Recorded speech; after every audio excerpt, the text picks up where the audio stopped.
All right, welcome to It Takes a Family, a podcast that helps take parenting from desperation to hope. I'm one of your hosts, Andy. And I'm your co-host, Kelly. Once a week, we'll highlight experts and other parents like you who have been in the trenches of parenting, bringing hard lessons learned and insights on how to navigate even the most difficult of family circumstances. Today's episode, we've got John and Julie Price, who I'm excited to have you guys on. Welcome. They're going to be talking about family dynamics and particularly kind of their story and dynamics of both their time in serving children and then also in their own families. And so, guys, welcome. Thank you. John and Julie have a long history here at Eagle Ranch. They were house parents on the boys' side years ago. And now John serves as a counselor in our First Steps program and Julie as a teacher over at Eagle Ranch School. And they're just kind of like, they're Awesome. fun. They're awesome. And they're awesome. cool, and we're excited to kind of hang out with them.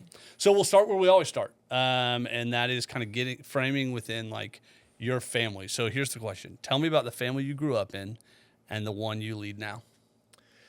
All right, so I grew up in an enormously large family. Okay. 13 kids, and I'm the middle child of 13 kids. Wow. 7 boys and 6 girls, and so I'm number 6.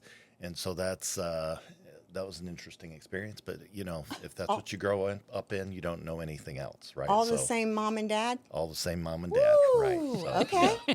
So we had like 3 different families in one big family. So we had 3 different pods in our family. So that was an interesting. We had the young kids, middle kids, and then older kids. And so lots of different dynamics going on. And there's, repeated family roles and all that stuff. So, but yeah, a lot of stuff to learn there. As far as family now, so we grew up on a dairy farm. Okay.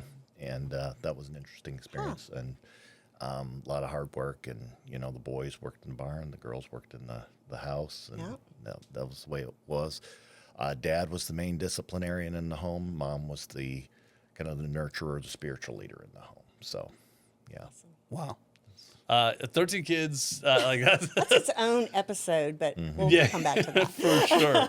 Here, I think 6 kids is hard. All right, Julie, I'd love to hear about your family growing up. As with everything with John and I, the opposite. Okay. Whatever he says, the opposite is true for me. I was down in South America, in Brazil, so not in cold New York, but in Brazil, on the ocean with mom and dad. And my sisters were so much older than I am that I'm practically an only child. My oldest sister was 18 when I was born. Wow. My middle sister was 11 when I was born. And because of the nature of the missionary work, they went off to school.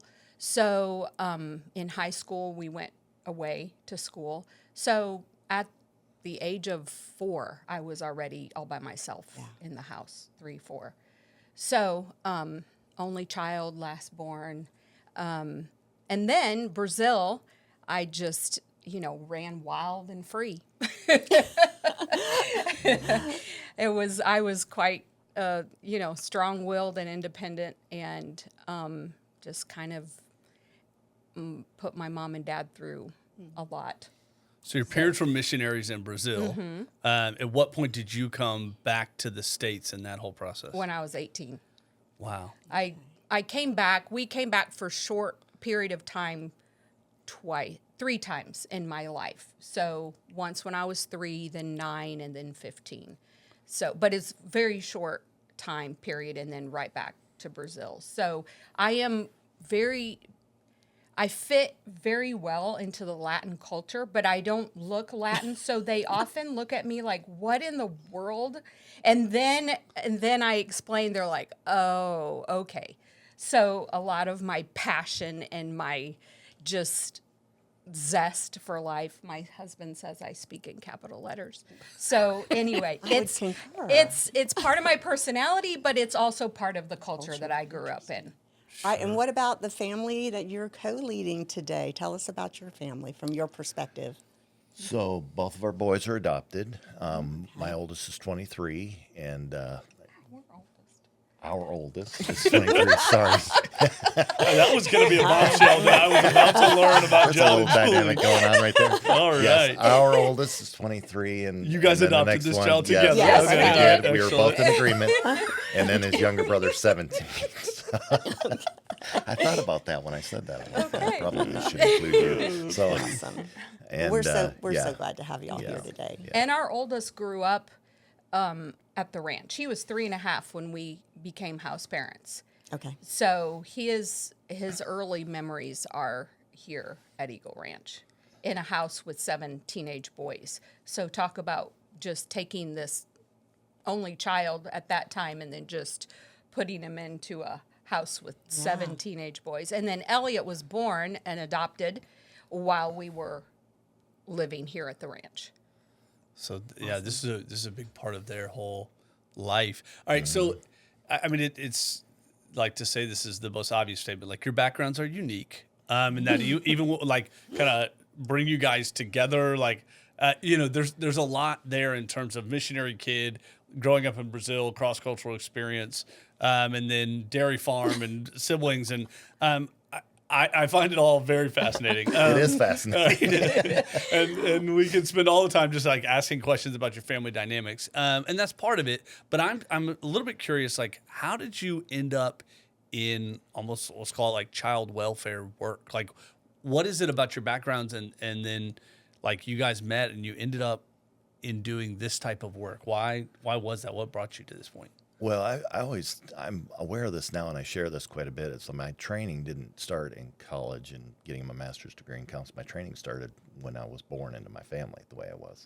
So there was a lot of like I talked about earlier, the different pods. So the olders trained the younger ones. Right, And right. So there was a lot of group dynamic, group leadership, all that stuff was already being developed in me as when I was younger. Okay. So and I was also a former athlete, so teamwork there. And then just being a middle child, not feeling, one of 13 kids, you're like, okay, where's my voice in that? So that's always been a kind of driving passion of mine. Like I want people that maybe struggle having their voice being heard, but being heard, Right. in that way. So, Cool. Yeah. But, Yeah, I mean, yeah. we talked about it in one of the episodes about birth order and kind of like what's a typical middle. That typical middle is trying to like kind of find their voice. Do I matter in this family? And then like the 13 kids, like that's like Whole the other ultimate level. middle, right? Right, exactly. It's like the super Exactly. middle. Yes. Yeah. Yeah. And especially I was a boy in between girls. Okay. So I just kind of was like not sure what my place was in there. Uh-huh. So it was kind of unique in that way too. So yeah. So I was going to say, at what point did you two kind of come together? And then how soon was it after that y'all were like, this is what we want to dedicate our lives to? I guess, well, go ahead. Well, we met in college my senior year, so he finished up his schooling and we were married. And then it was just seeking God. He thought John was on a whole nother pathway. He was going to be an athletic director, men's basketball coach. Like he said, he's a natural team builder, a natural counselor. Cheerleader. Yeah, and people just automatically share their whole life stories with him. I mean, if I send him to Kroger, I used to worry because it would take him so long to get home. I thought, he's dead on the road. And it's not. It wasn't. It was people telling John their whole life stories in Kroger. And I finally learned to realize, if John goes out into the wild, it's going to be 3 times longer. We're very professional here. Thank Yes. you. And counseling has always been in the back of my mind for a while. And I thought, growing up, because I grew up with athletes, my brothers were athletes, and we're like, okay, so I'm going to use this athletic tool and I wasn't necessarily into the X's and O's of coaching. I liked the coaching part because of the counseling piece and the coaching. So how did it work out that y'all kind of came together as a couple and said, let's take this path? I think I followed John. All Okay. that to say is Yeah. John was really seeking the Lord. Where do you have me? And as a teacher and then mom, we had just adopted Lucas. I was just like, well, God, where are you going to take us? Okay. And we will go. And woo, he took us. And it came through kind of disappointment that God we were living in Kansas City at the time, so God had to kind of take us through a trial period to show us it's going to be okay. Right. And here's where I want you. Care And for when you. he opened the doors, it was just so obvious. And I said that God had to make it. It was crazy. We heard about the ranch in April at spring break. We were hired in here in May. And if you know anything about the ranch, it doesn't usually happen Does that not way. go that way. And they flew us from Kansas City. And I always said God had to do that because I had to know without a shadow of a doubt that God called us He's here. in it. Because my time here was difficult. Yeah. So I was going to ask, as we talk about family dynamics, how does that, in terms of, what stories you guys have that highlight issues of family dynamics? You going to start? I'll let you start. Okay. Yeah. Okay. To piggyback on God bringing us here, I think that family dynamics, God brought me here specifically as a house mom to learn how to love and not control. Everybody cries on this podcast, right? Please tell me that everybody cries on Yes. this podcast. Mainly Andy, but Mainly yeah. Andy. When you speak about matters close to your heart, there you go. Yes. Yeah. So it was at the ranch that I started my journey of just being able to love people through their stuff and understand that he had to bring me through stuff so that I would just turn loose of control. Have I yet? No. But have I, but love with open hands. Yeah. And those boys, the 7 boys, they didn't want another mom. They wanted nothing to do with me. They were mad at the mom that they had. Exactly. Yeah, they didn't need Yes. another one. And so my family dynamic, here I was the center of all life. And then I came and John was who they really wanted and needed. And I had to step back and release control, release being heard, release being the center of party and happiness in life, and serve. And that was not easy for me as a last born. Sure. Well, and even one of the things we talked about with Philip, this idea, in as we talked about family dynamics, this idea that like God had to transform something in us in order for us to sort of be that vessel. And so, like God using that like showing up and going, wait, like I'm the center of it all. I'm the fun one from Brazil. You guys don't know. Do you want to hear my exciting stories? Right, And they're like, right. no. And they were like, no, thank you. Can John come play Honest as basketball with Yes, us? yes. And And- John, God truly gave John a gift. He Yeah. truly is gifted at being a dad and at making up games at the drop of a hat that will just like build a team. Yeah. And the boys naturally gravitated to that. And God wanted to bring John out of that middle child role. Well, and I was, and absolutely. So I've had this passion of wanting to give kids another voice, but didn't realize, okay, I had to kind of find my own voice as a competent leader myself, right? So, so that was a journey for me. And part of that was when we first came to the ranch, Julie, being Julie, wants to step out in the leadership role, and I'm content. She's smart, quick thinking, she can handle it. And she got really sick when we first came to the ranch. And so I had to step forward and she had to step back. And that was really good training for both of us. It was a turning point in our Yeah. time here. It was pretty early on. And I could not. I had a really high fever. I could not function. And I was laid out flat. And John and when I came back, too, I realized, look, the world went on without me just fine. Yeah, and then I was content being my leadership with how God made me, right? And that's Yes. and Bruce had told me one time, he's like, it's okay to just say, wait a minute, let me think about it and get back with you. And I became kind of comfortable in my own skin. And and even today in counseling, I can't be another Ronnie or a Bruce. All I can be is me and who God made me to be. So, Yeah. and and that's been just- very freeing, being able to Yes. lead the way God, designed me. Well, and right? just for our listeners, Ronnie and Bruce are kind of our patriarch counselors that were here 40 years ago and up till very recently. So, yeah, we have some good shoulders to stand on.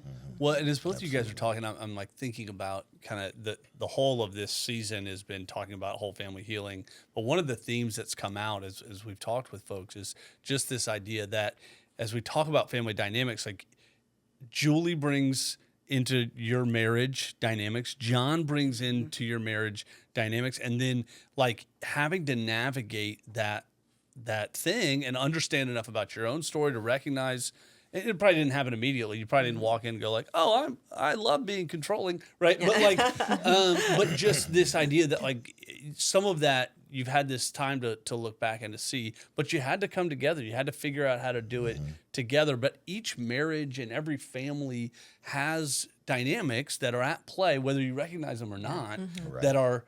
that are happening, and there's roles, and you have to kind of walk and navigate this, and we're going to have success in parenting. It's going to come at some level with clear discussions and understandings of kind of how our whole world goes And together. Let me say this for the parents that may Please do. listen that might have kids here at the ranch. Your kids' house parents Yeah. are being challenged daily Sure. by the people they work with. We were challenged. We were challenged by the kids in the house. I mean, you're fighting as a couple in front of 7 boys, who are loving this. They're We're like, gonna air out yes, all of our we dirty got- laundry. Yes. So, and I remember a mom just being very like, you have it. I'm so embarrassed. You have it all together. I'm like, are you kidding me? Have you, know? And so, no, we were learning, we were being challenged. There is a story that I like to share that Bruce, our counselor at the time, he's so loving and so unflappable, and I was being challenged daily. Basically, Julie, you are not needed. Be quiet, and stop controlling. And boy, those boys told me in many uncertain ways, stop controlling. And I just lost it on them one day. I just went to town. I got so mad. And then, of course, I just knew I had messed up. And here I had just messed up in front of all the boys and really lost it. And Monday we were having our team meeting and I was talking to Bruce about it and just feeling absolutely horrible. And Bruce said, "You know what, Julie? Everybody knows how to fight. And everybody has lost it on their kid. The kid has lost it on their parent. Have you ever thought about what God wants your boys to learn is how to say you're sorry? Yeah. And hear the adult in the room Yes. call the group on themselves and say you're sorry." And that freed me. I was able to call the boys, tell them I'm sorry, own it, Yes. ask for their forgiveness. John has a policy in our house that he implemented it. He implements it everywhere he goes, and he implemented it in the Joy Home. You have to say, "I'm sorry, will you forgive me?" And the other person has to say either, "Yes, I forgive you," or "I need a minute to think about it." And, but at some point, you have to say, "Yes, you're forgiven." Or you keep talking about it until you can get And there. so that's his Yeah. rule for the house. So to hear and to not let people say it's okay. So to hear let the boys say, "Am I forgiven?" It's not okay. And that learning how to just mess up and teach the boys and through your example of how to come back and Yes. come back into relationship. Because you don't want them to see the house parents as the main value standard. You want God's word to be that word to be held accountable to that, Yes. just as much as the boys That's and right. them are. Yeah. That's right. Right. So we're looking at that, and that's very freeing, like Julie said, to be able to answer to that. Yeah. Our choices and consequence answer to that. They don't. You don't want them to see our face. You want them to see their decision making based off God's word with that. And how Yeah. God is working in And us. kind of Yeah. to Julie's point, I remember we had some house parents here for a season, and they were sharing very similar. And in this case, it was the house dad had lost it with the kids and with his wife, all the whole Yes. gang. Yes. And but he was just saying you could have heard a pin drop for a man to be asking these kids and his wife for forgiveness. Like that's just something a lot of people have never heard. Like, and I don't mean that as a dig against men, but I think even more so for a man to be like, I am so sorry, I was wrong. Yeah. Will you please forgive me? Yeah, It's powerful. it is. Right. A little bit of different direction, but like as I'm hearing your story and I'm like hearing kind of what you're talking about, I don't know what it is like that has attracted this in your guys' story, but you have like this like history of adolescent males, right? Like in your world. Yes. Like for whatever reason, when you think about the house parenting, but that now you're like, all right, so then you raise these two boys and one still kind of right close to launching. Now you're doing first step counseling with all these families and adolescent males. You're teaching young males. Like what for the parent named Andy who's raising adolescent males. No, for the parents who are walking that, because it's its own unique challenge.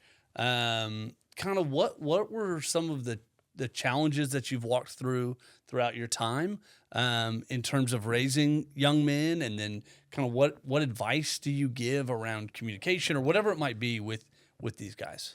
I'm going to fix Kelly's mic. Well, yeah. And for me, we have because we've lived life, we've lived many years, longer than these kids, and we have all the answer. We know the 5-year plan. We know the road that they're on, where it's going, but they're not interested in all that information. No, they right? are not. So it's like, Nor let do me they pontificate and preach to you, Yes. but no. Nor do they believe But, that's yeah. what's going to happen. And so that's a real stuck area I get in. And like, why are you not getting it? Because clearly the path is this, but all they need to know is their choices for this Today. next hour, just for the today. Yep. I got angry with a kid one time and said, go out on the porch, and I went out and this was like, I don't know, 10 or 11 o'clock at night. And I went out there to talk to him, and God flushed my brain completely blank. And I looked at him, I said, I don't have anything. There's no information. I got nothing. I said, go back, go to your room. And that was a real learning. I'm like, God's got this. I'm like, okay, we'll deal with this when we deal with it. But God was like, no, we're not going to do that now. And he like, I don't know, cleanse my brain, whatever you call that. But Boy, I get that a lot. That must be cleansing my brain. yeah, right, exactly. So, But as a mom with boys, it is really tricky. Yeah. Because as I've previously shared, teenage boys don't want a mommy.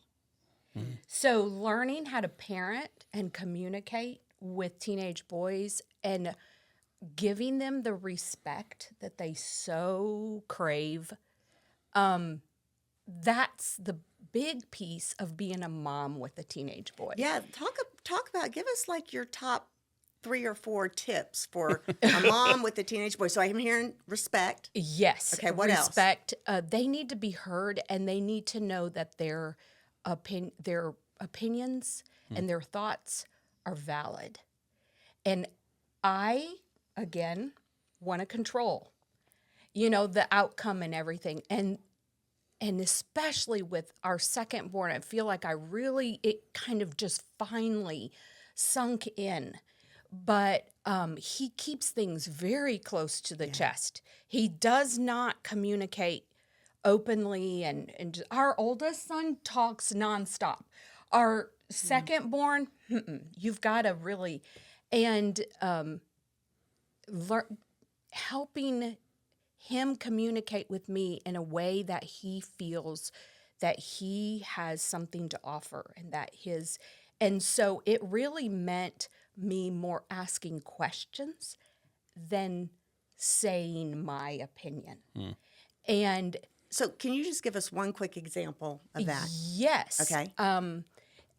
I will say often, what I just heard you say is and I repeat what I just heard him say.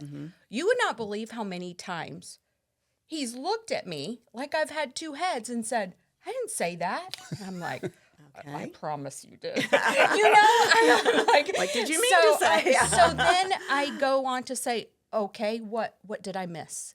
Or what could you help me understand? Okay. And that comes back around. It makes all the difference in the world. You go from all of a sudden you're butting heads to, oh, I'm seeking to understand what you're trying to communicate. Another thing that I had to admit to my kids, and I'm like, see this anger? This is me being afraid. So we've had conversations You where... say that to them? Yes. Okay. And I finally understood that about myself, and I'm like, I'm really afraid right now. Right now, son, I won't say his name. I'm all the way over there instead of, and they're like, what is your problem? And so can you help me with this fear that I have? And because I've got you in jail, right? Yeah, I've got this all the way Exactly. out. Oh, Lord, You're in a ditch on the Yeah. side of the road, and We're I'm prophets, I as it turns have out. learned to say exactly where it's coming from. I told my second born, we had battled over the dishwasher being emptied for years. I had tried taking away money. I had tried giving money. I had tried extra chores. For this particular child, don't ask me why, nothing worked. And one day I said to him, you know what? Every time I go to the dishwasher and you haven't unloaded it, I think to myself, well, the maid's got it, and I feel like your maid, and I don't feel loved. And I know that sounds crazy to you. I know that I'm talking as a woman, someday your wife is going to say these words to you, and you're not going to understand her. So if all else fails, just listen to me right now, because you're going to hear this again from a woman that you think is crazy. I want to feel Trust me, loved. you will. Yes. And I was like, and he goes, well, why didn't you just say that? I mean, seriously, he looked at me and said, Mom, I wish you would have said this to me. Wow. And he goes, so really, that's what it's about? And now I was like, hey, can you get the dishwasher? I need a love. I need a hug. He laughs, and it's a thing. And now it's not even a fight anymore. Wow. All right.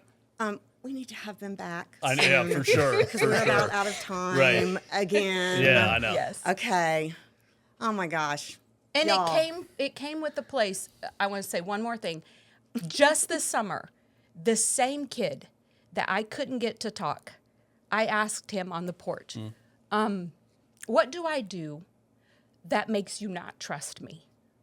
And so we just had a conversation about that. And then it was quiet. And you know what he said? Mom, what do I do that makes you not trust me? I was speechless. I couldn't even answer him, because the sacredness of that moment. So being authentic with your kids is a big deal. So instead, so good, Julie. and I got help. And he watched me get help. He watched me struggle. Yeah. We struggled together. Yes. And then I got help and started implementing that help. And the kids see that. Yeah. And they're like, oh, thank God, finally these people got help. Yeah. Well, just piggybacking on that statement, what I appreciate about you guys in so many ways is your authenticity. And I think that's what draws people to, what would draw people to share their story at Kroger, the grocery store with John, is an authenticity. What would cause that child to share from his heart is that authenticity. And so I am so grateful to the both of you and the work that you do, and the way that you draw that out of folks in a really, really genuine way. Yeah. So I promise we're going to have them back. Right. We're going to have them back, but I want to just thank everyone who tuned in today, and we do hope that this episode was encouraging and gave you some valuable insights that you can use today. Tune in next week for stories from parents like you to hear their hard-learned lessons, we all got them, and insights they wish they knew going through the parenting journey as well. All right, let us know if you enjoyed this episode. should have enjoyed this episode. If you didn't, we can't help you. And leave us a review on Apple or Spotify. It helps other parents find the show and tells them about it. And feel free to connect with us on Facebook and Instagram.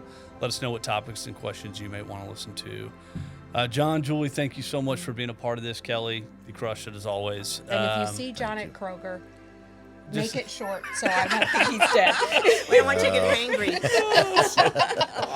All right, thanks again. You guys have a great week. Thank you. Thank you.